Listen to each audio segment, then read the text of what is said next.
Yung kotse niya, walang kalinis-linis yung dashboard ah. Parang ako lang ah. Nakalayan ka na.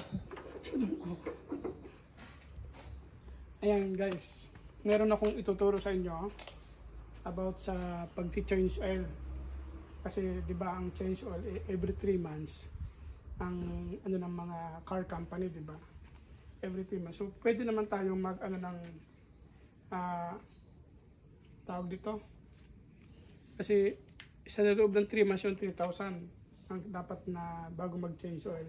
So pwede yung patakbuhin na ng hanggat kahit 4,000 kilometers. Tututuro ko lang sa inyo kung ano yung pinagkaiba ng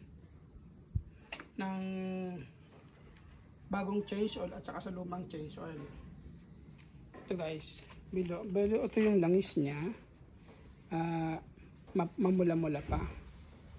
Mamula-mula pa yung langis niya. So ibig sabihin nito, sa ano to, sa transmission oil, ATF, automatic transmission. Ito naman yung sa langis na lagi natin pinapalitan na every 3,000 kilometers takbo. So ito yung kulay niya. Konti na lang yung langis, siguro pwede magdagdag kasi medyo maano pa naman siya, madilaw-dilaw pa naman.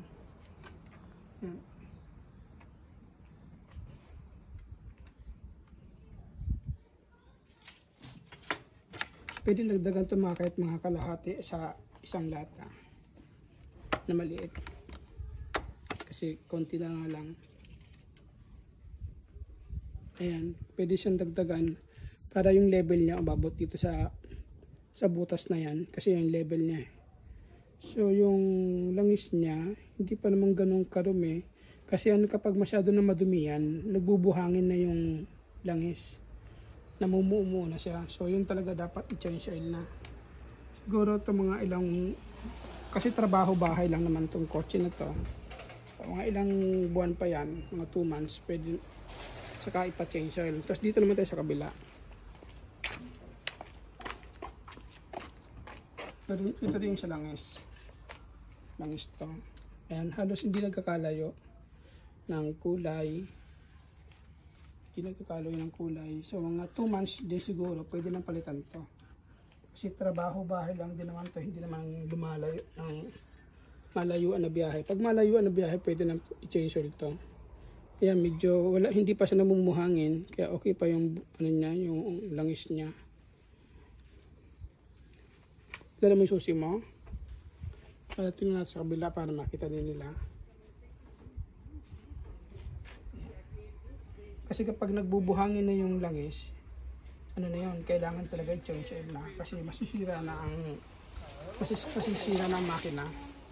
Masisira na yung makina niya. Ito, okay lang yung langis ito, hindi na kailangan dagdagan dahil nasa level naman siya. So yung isang kotse, kailangan dagdagan yun.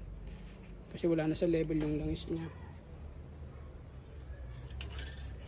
Ayan. Ito yung mga kulay niya, kaya pwede pang ano, hindi pa nabubuhangin. Hindi pa buhangin yung langis. Kasi once nabuhangin na yan, tapos maitim na talaga, kailangan i-change oil na. Masisira ang loob ng makina. Mas magagasgasan masyado. Isa lang yan dyan. Ha? Dito wala ETF oil. Mayroon ETF niya. Ang ETF niya is andito sa dulo, yung ETF niya. So nasa ano naman ang kasi ang automatic transmission oil, ano yan? Kadalasan yan every 2 years, depende sa tinatakbo kung gaano kalayo din. Ayan. Kaya okay pa naman yung mga langis nito. Siguro ang kailangan dito, linis lang. Ayan, madumi. Maganda pa naman yung langis. Ayan guys. Yan, sa mga ano lang yan. Simpleng ano lang.